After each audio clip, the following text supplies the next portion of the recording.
Hey, what's up everybody? This is Mikael Jasin, 2024 World Barista Champion, and we are in front of this Rocket Cafe. We're gonna do some coffee tasting and then we'll let you know how it tastes.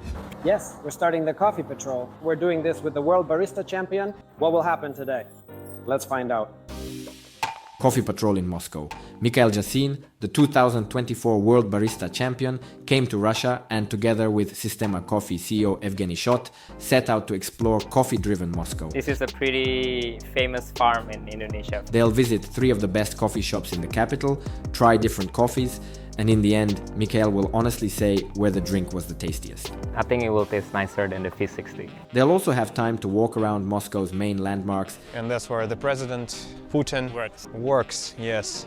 and get acquainted with Russian classics, borscht, pelmeni and vodka. Very welcome to Moscow. It's time to show what Moscow's coffee industry is all about. Brew yourself some coffee.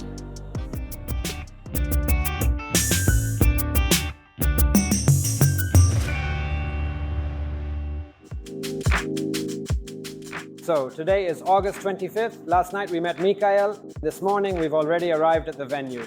We've set up this shot where Mikael will be sharing a lot of useful information. Here we have a coffee team decoration. And here, of course, take a look, the trophy, the Champions Trophy.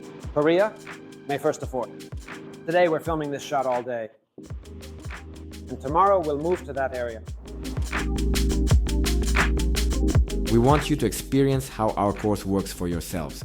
Hey, what's up everybody? Mikael Jasin here, and today we're kicking off our Barista Foundation class. Right now, you can watch one of the lessons from the Barista course for free, so you can see the quality of the filming and the value of the information we provide. To get access to the free lesson, scan the QR code on the screen or click the link in the description below this video.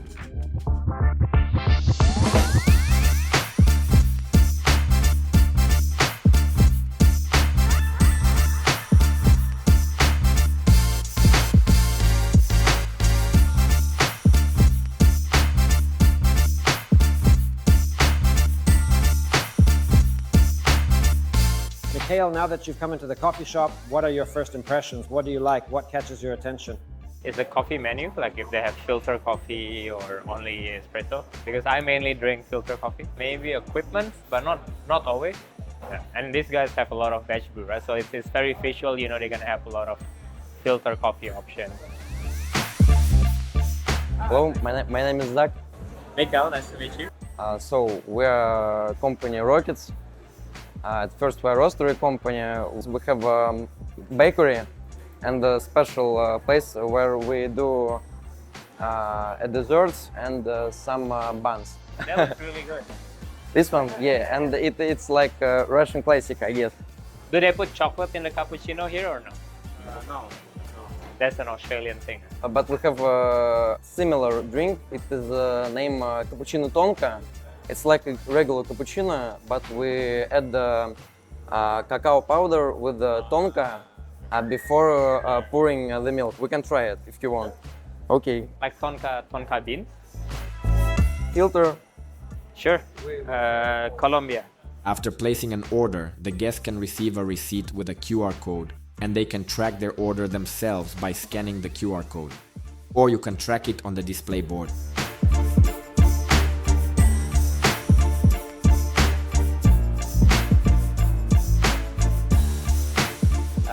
Well, I don't know if they use the same blend for espresso and milk-based coffee, but it's definitely a blend that is lower in acidity. So I think it's more nutty, chocolatey, lower in acidity. So if you like classic profile, I think this is a pretty good base because it's got that sort of classic taste profile that people like.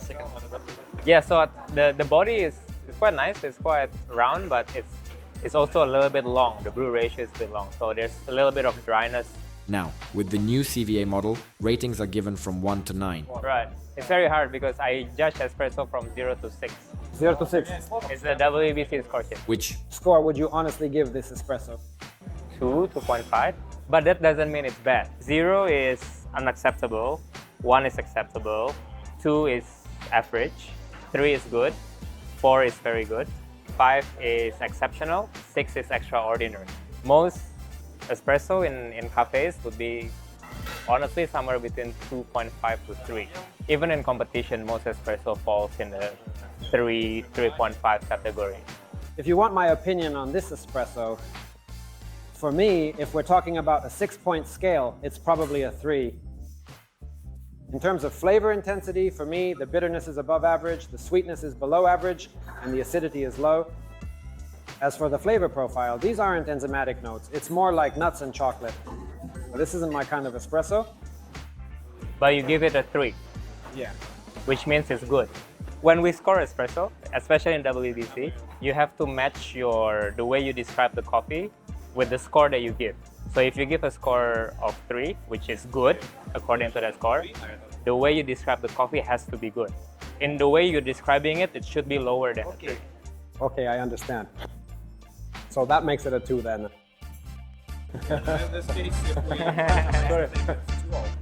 Exactly. So that's why most espresso will, like realistically, in a cafe would be somewhere around 2.5 to 3.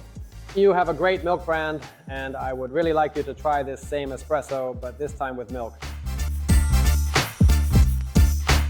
When you have your cappuccino, do you always make sure to stir it? Milk, yeah, for 2 reasons, right? One, after a while, the foam sits on top, so you want to mix the foam and the liquid. But also, like when you see here, there's the crema portion and then the white portion, right? So the idea is so that you mix everything together so it tastes on average better than if you don't mix it. But very rarely I order a milk beverage in a cafe. And what do you think about the cappuccino? I actually like the traditional one better than the tonka one. Like the tonka one has a little bit more bitterness and dryness. Might be because of the tonka beans. The traditional one has more balance between the sweetness of the milk and the espresso. Colombia. When we were standing there, it turned out there was Kenya and Colombia. And why did you choose Colombia?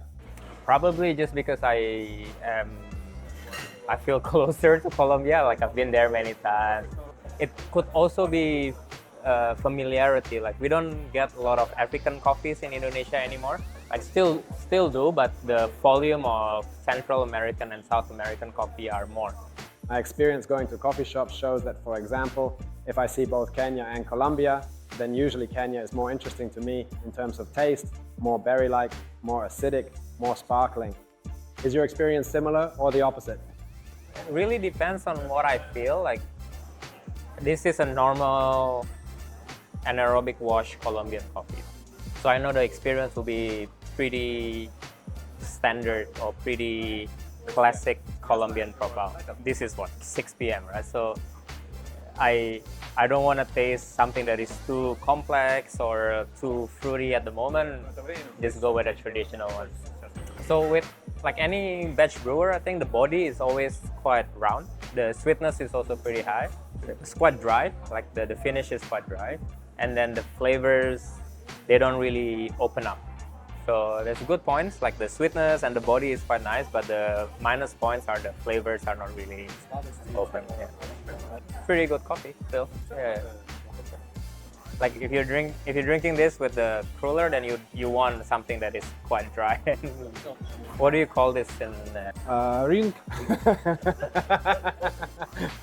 I think rink. It's got a cream inside. You guys should try this. There's this thing, I don't know if you have this expression in your language, but it's like Murphy's Law. 3 weeks ago, I did an episode from Moscow. There were 5 coffee shops in Moscow. And here, everything tasted 2 times better across all the drinks. It's very different, right? Like making coffee in a cafe, in a place like this, versus making coffee on stage or at home. The goals are very different. On stage, I make sure that 4 espresso that I serve is the best tasting espresso that day. Whereas with cafes, your goal, I think it should be to deliver a certain level, and that level doesn't have to be very high, and deliver that standard hundreds of times a day. So it's very unrealistic to deliver the World Championship standard hundreds of times. I feel like the expectation has to be managed in that way, you know? And I think that's why a lot of cafes have a place like this, and then they have a small room at the back where they do like a omakase style service where they can really focus on delivering quality there. Like my cafe, we only have 30 people a day. So the goal in that cafe is very different than the goal in this cafe, right? A lot of businesses ended up blending the two together, yeah, and then try to find a good balance between the two segments. We often have this situation where if there's only one grinder, people sacrifice it for milk drinks because more people drink milk-based coffee and fewer drink black coffee. And for example, our Russian people still aren't very enthusiastic about acidity in coffee. They don't really like it. It's about the same for you in Indonesia because if there's only one grinder, the coffee ends up being more bitter. For iced milk coffee. If they only have one grinder, yeah. And then that also means generally the coffee is a blend between Robusta and Arabica. Most cafes would have at least 2 grinders these days in Indonesia. So one is for their iced coffee, one is for their hot coffee. Maybe you could give a summary from the perspective of design, style. What do you like about the atmosphere? Yeah, I really like the design. I think it's super cool. It's very urban. There's like the bicycle area, and then the retail rack is also very cool. And then the island in the middle is really bringing attention to the coffee being made. Very cool place to hang out, to work, yeah. So there is a 21 packs of great coffee inside. Ah, nice, drip bag. I love drip bag. That's for you. Thank you very much. I would like to give you a t-shirt. Give me just a second, I will find it and... This is a pretty famous farm in Indonesia, Frinsa, like in the Cup of Excellence and all that. That's for you. Thank you. Thanks. Thanks. By the way, what about coffee? Yeah, coffee is pretty good. I was saying, do you use the same blend for espresso and milk? Yep, we have the same blend, and that's really difficult sometimes to find the Balance, right? to keep the balance. But that's natural Ethiopia. I think the most suitable coffee for two type of brewing. Yeah. I like it more as the regular cappuccino, but even as espresso, it was a little bit dry. But other than that, it's like a pretty good day-to-day coffee. Thanks a lot.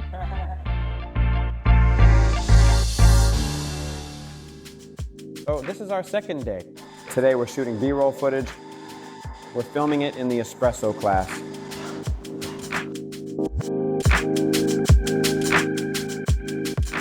We're being truly innovative in our approach. So for this project, we're shooting with smart glasses, with an iPhone, and also with a professional camera. Technology is at the very heart of everything we're doing. Why do we need B-roll? To make it as dynamic as possible. So Mikael is explaining, presenting, showing things so you can learn online.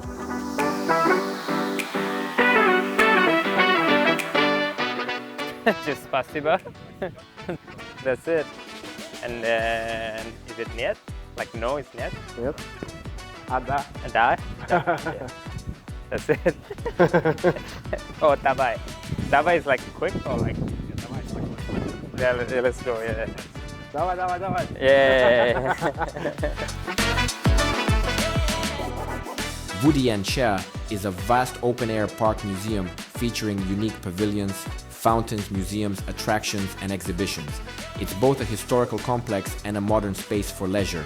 It's one of the most famous and largest complexes in Moscow and all of Russia.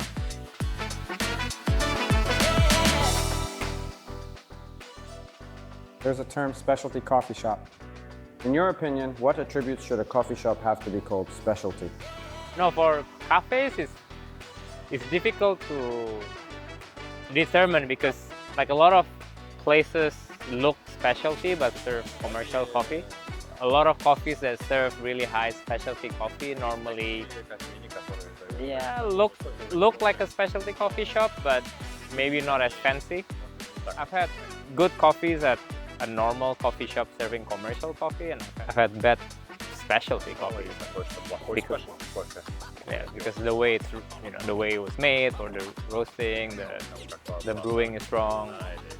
Could you please recall 3 different coffee shops from around the world that truly surprised you? The ones that surprised me are not only because they're coffee, but the way they treat me, but also the customers. So one is Brewing Ceremony in Seoul. The coffee comes with not only tasting notes, but drawing.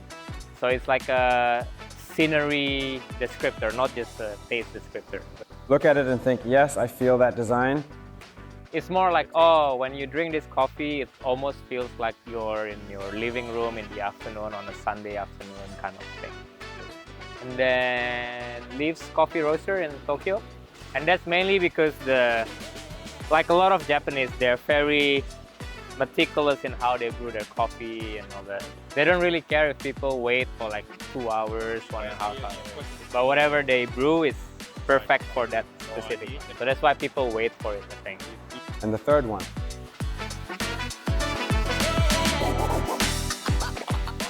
Maybe Let's go ahead and move on to the third one, and we'll show it to you.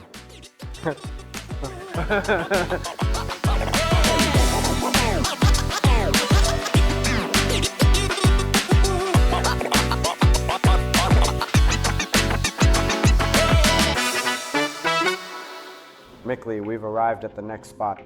We have a popular, trendy roaster in Russia called Vivelder Katrin. The founder is Dima Borodai. Mikael happened to know Dima Borodai, so we decided to visit his production facility. Dima gave us a tour, showing how everything works behind the scenes. He also served us some coffee right there, which added to the atmosphere. At some point, he took second place in the world in roasting, and this is one of their flagship coffee shops. I often come across their coffee around Russia. They sell a lot wholesale, but I've never actually been to any of their coffee shops. Let's check out together what they've got there. And by the way, this here is Stars Coffee. Starbucks left Russia, and now it's Stars Coffee. Floo is a coffee shop with a light, almost airy name and a strong philosophy inside. Floo quickly became a magnet for those who are looking not just for coffee but for an experience. The interior creates a relaxed atmosphere, and the warm lighting, wooden surfaces and aroma of fresh bread add a cozy touch. Hello, we'll have an espresso. We'll have a V60, maybe she can make something interesting. Kemi is also great. Let her choose at her own discretion. A pack of instant coffee and a cappuccino. All right, so we've ordered everything. It'll be interesting to hear what you think about the coffee. Vivelder Katrin. What do you think of this coffee shop? What's the first thing that comes to mind? it's definitely a lot more quiet compared to the previous one. That one is more high pace. Like I feel like a lot of takeaway and things like that. This one is under an office building, right? I think so, yes. I think there's a shopping mall or business center across the street. So maybe during the day it's like super busy with office people, but in the afternoon it's pretty chill. But I feel like similar level of coffee. I think this one has more emphasis on the speed coffee rather than the filter coffee options and things like that. They also have a factory where a team of workers is dedicated to making canned coffee. These drinks are isotonic, meaning they help replace fluids and electrolytes lost during activity. Like functional drink. Yeah.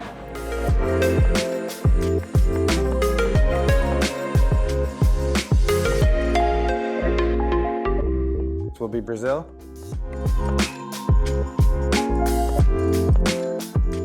So I think this one has very full body.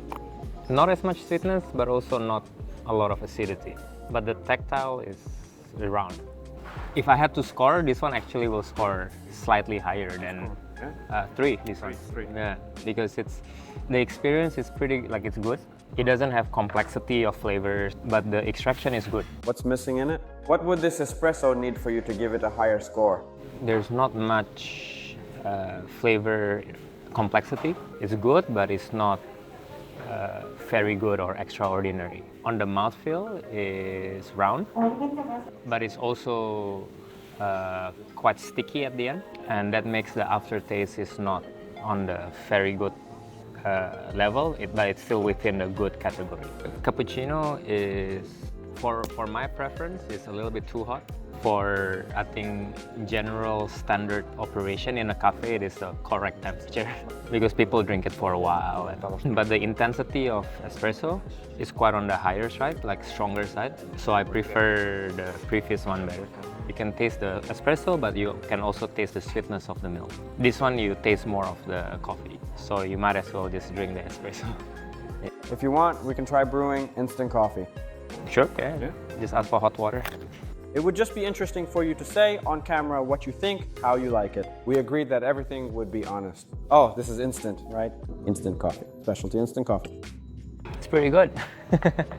Normally, with instant specialty coffee, it's very easy to lose the complexity of flavor. It's very easy to have it taste just like coffee, like no acidity, no sweetness. But with this one, you can taste the processing, which is anaerobic natural. I don't even know if it's anaerobic natural, but it tastes like anaerobic natural coffee. Yeah, you taste the fruitiness, you taste the chocolate, the body is nice. I think it will taste nicer than the Fish60. Did you take the words right out of my mouth? You took the words right out of my mouth. I was going to say the same thing. And I also thought that this particular cup tastes better to me than the filter we had last time.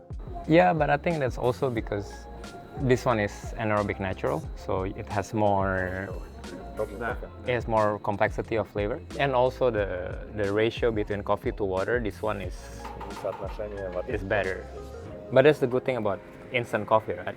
Like the experience is a lot more consistent between one cup to another because you open a pack, you put the same amount of water, it's the same. What would you choose? For example, you have drip coffee and a packet of instant coffee. The preparation time for drip and instant coffee is about the same, but the price of instant coffee ends up being twice as much as the drip. If you had both, which would you brew for yourself if you had to choose between the two? Good question, maybe this. Yeah. Convenience. You pay for the convenience, right? If it's this good, right? But not all instant coffee is this good.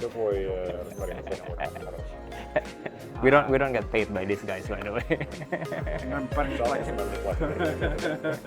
Another one that I like is like a tea bag, but coffee bag. By the way, in Russia, this kind of thing is almost non-existent. And is it popular in Asia? Asia, yes. Indonesia, no. That's pretty popular in like Taiwan, China. But Indonesia, it's still it's mainly drip coffee, the drip bag. We don't have a lot of this because there's no factory making it. So most roastery will do the drip bag and then nitro flush. What coffee is it? Costa Rica or Prada? Costa Rica. Oh, it's the same coffee. It will at least taste similar. I don't know if it's exactly the same, but the flavor profile is similar, but the finish is quite dry. I like that one better. Choose again? But it's like this, right? The thing with manual brew versus instant coffee, I feel like the best version of instant coffee can never beat the best version of manual brew. But the worst version of manual brew will be much worse than the worst version of instant coffee. If you want to be safe, this is safe. But if you're chasing greatness, you have more potential for greatness. Do you know how they promote instant coffee, guys? In the professional community, they organized an instant coffee championship. I think in general, it's pretty cool to see two coffee shops in Moscow. My first time here, so I never really see on social media how the cafe scenes are like here. So it's good to see some similarities in the global concept, but also unique, specific to Russia.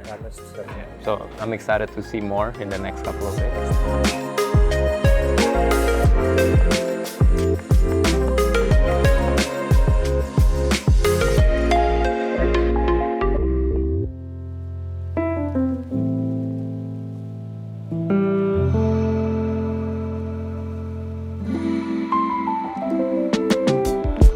I think that we will probably first go in and show him where the eternal Gondia changes to Arayu, and then we will go to the Kremlin and show him Zaryad there.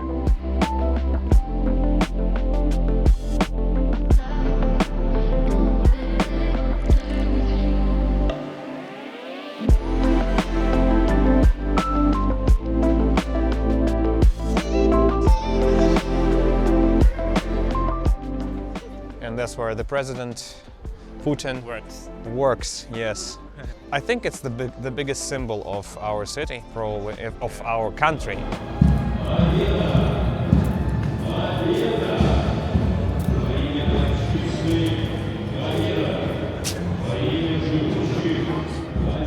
now we are entering the Zaryadye Park area with some interesting objects here.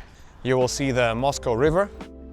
Zaryadye is a next-generation urban park located in the very heart of Moscow. It's a space where nature, architecture and technology merge into a single landscape. Here, in the open air, you'll find floating structures, panoramic views of the Kremlin and interactive media installations. Zaryadye has become a symbol of the renewed Moscow, a place that impresses just as much with its grand ideas as with the comfort it offers for a leisurely walk. The bridge is closed to everything. Everything is closed today because of the event, yes. It will make your impression of Ryazan better, because there everything must be working.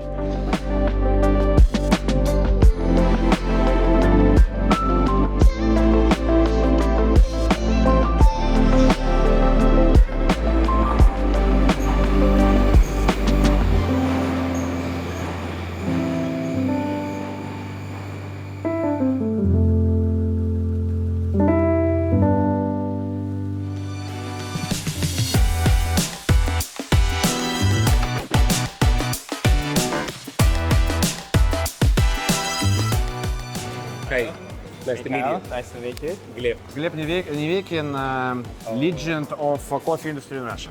I hope you are hungry. Yeah. Yeah, pretty Great, because all of us hungry. Welcome. Welcome. Дарья, you know? Hosh.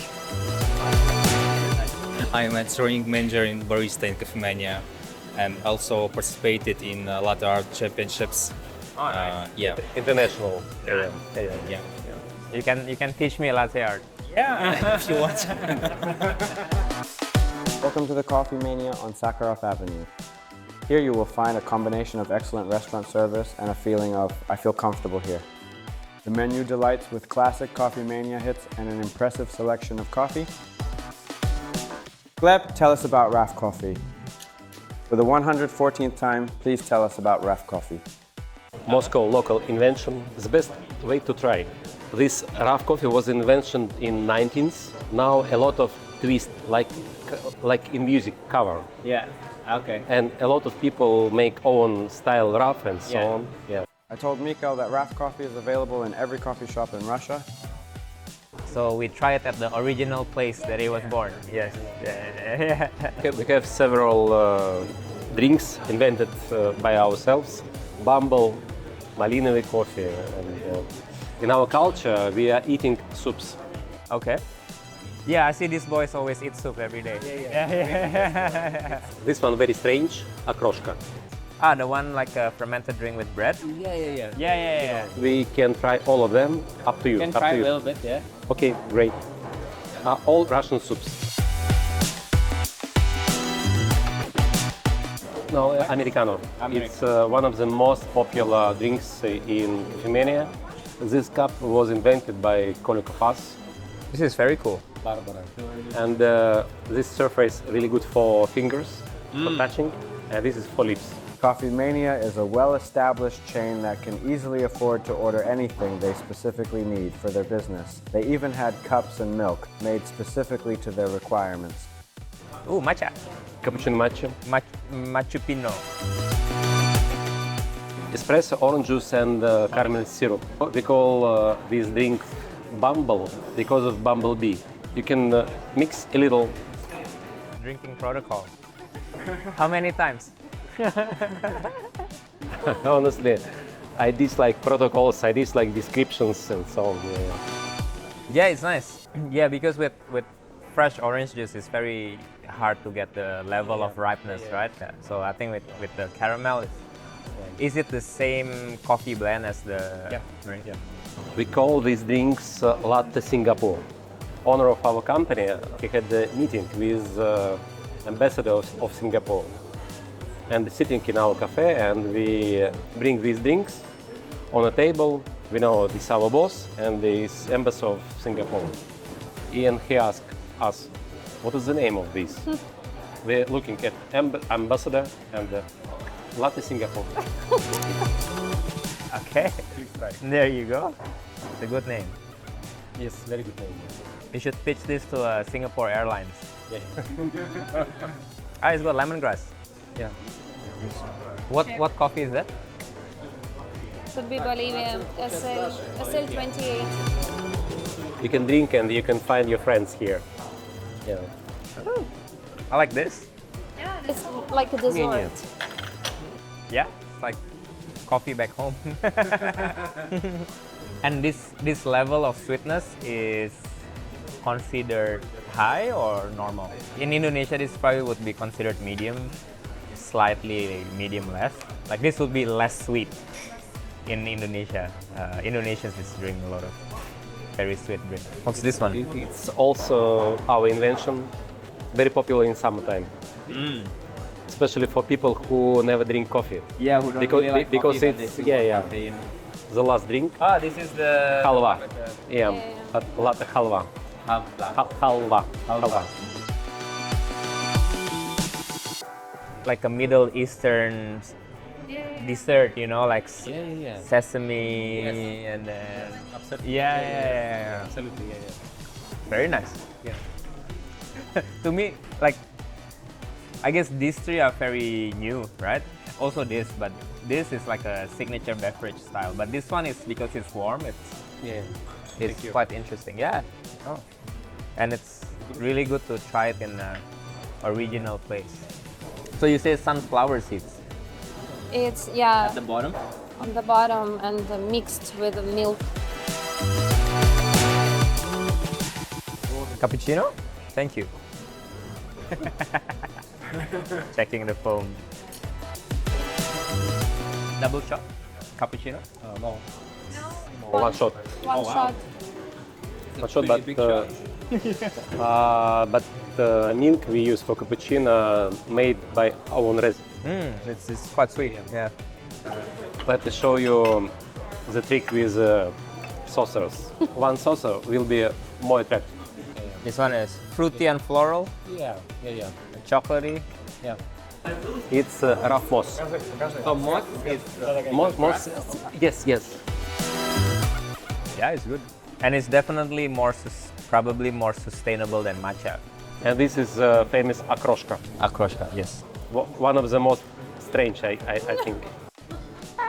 I'm Asian. I've eaten strange things. Yeah.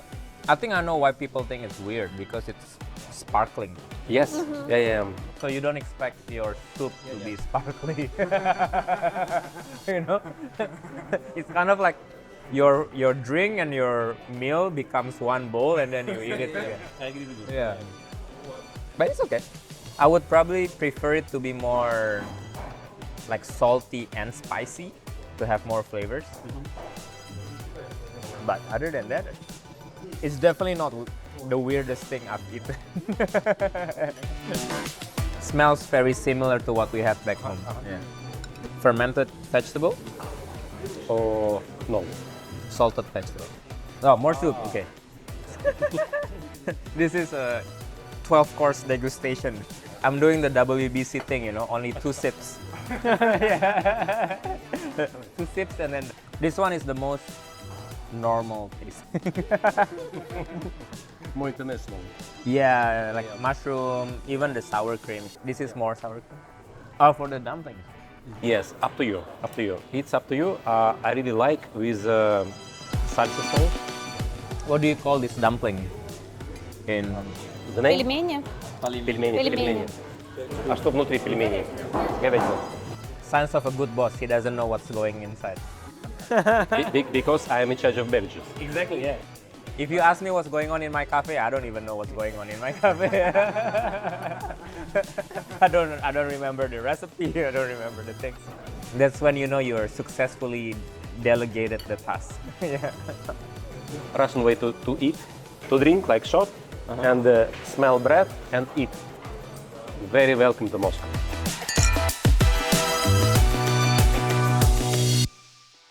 But the trip didn't end there. Next up was Ryazan, where the grand finale of the Coffee Patrol took place and the best coffee shop in Russia 2025 was chosen. Representatives from the country's top coffee shops gathered here, with a prize fund of 5.5 million rubles at stake. Mikael was the head judge of the championship, and ironically, Daria Gakavaya, who had been a judge at the World Championship won by Mikael, was judging alongside him.